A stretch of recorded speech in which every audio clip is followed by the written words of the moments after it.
ဝင်တစ်ပင်ကြီးတွေအောက်မှာဖြစ်ဖြစ်နှကုံးငယ်လေးတစ်ခုအမြဲရှိတတ်တာကိုသတိထားမိကြလားရွာသူရွာသားတွေကဒီနှကုံးနားကိုဖျက်သွားတိုင်းဝူးချကာတော့ပြုတ်ထကြပါတယ်သူတို့ကဘသူတွေလဲသူတို့ဟာရွာရဲ့လူသူအားလုံးကျွေးနွားတိရစ္ဆာန်တွေကအစ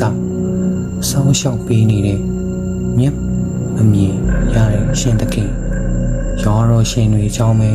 ဖြစ်ပါတယ်ဒီနေ့မှာတော့ရွာတော်ရှင်တွေရဲ့အစွမ်းအာဏာနဲ့သူတို့ကိုပြစ်မှားမိသူတွေကြုံတွေ့ရတဲ့ကြောက်မက်ဖွယ်ပြစ်ဒဏ်တွေအကြောင်းကျွန်တော်ဒီကနေ့ပြောပြပေးသွားမှာဖြစ်ပါတယ်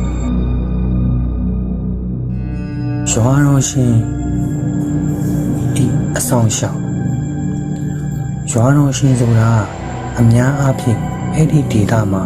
ရှေးရခင်ကလေးကဩဇာကြီးမားခဲ့တဲ့ပုဂ္ဂိုလ်တွေဒါမှမဟုတ်ဆွမ်းအားကြီးမားတဲ့နမင်းကြီးတွေဖြစ်တတ်ပါတယ်သူတို့ရဲ့အဓိကတောင်းဝန်ကရွာကို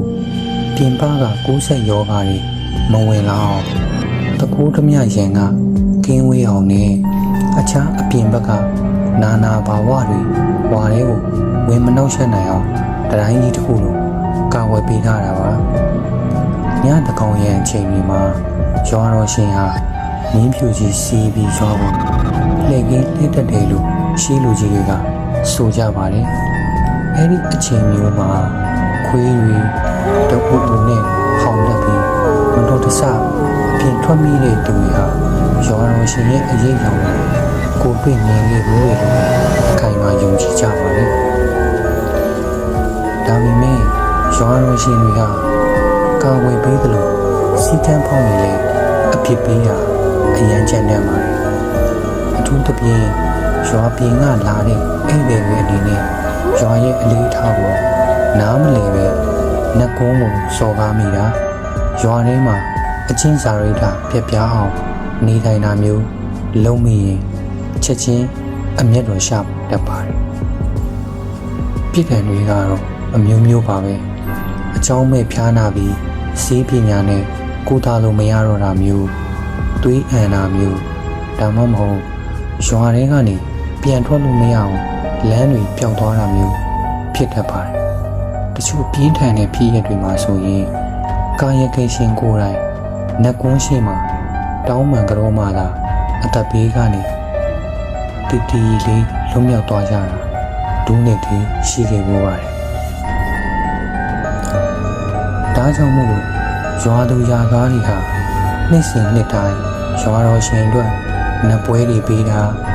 တင်မြောက်တာတွေကျင်းပပြီးကျေးဇူးဆက်ကြရပါတယ်။ဘုံငပြောကအစ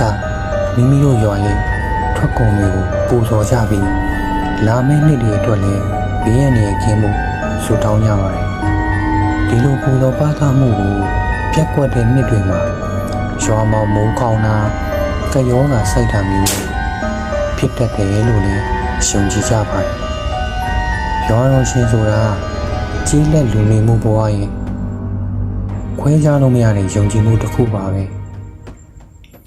ကျွန်တော်တို့ခေတ်တွေဘလောက်ပဲပြောင်းပြောင်းမြမကြီးလက်ဒေသတွေမှာတော့ရွာတော်ရှင်တွေရဲ့အရှိတရားကအခုထိရှင်သန်နေသေးပါတင်တို့ရဲ့ဇာတိတွေမှာရောနာမည်ကြီးရဲ့ရွာတော်ရှင်တွေထူးခြားတဲ့ဖြစ်ပျက်တွေရှိခဲ့ဘူးလား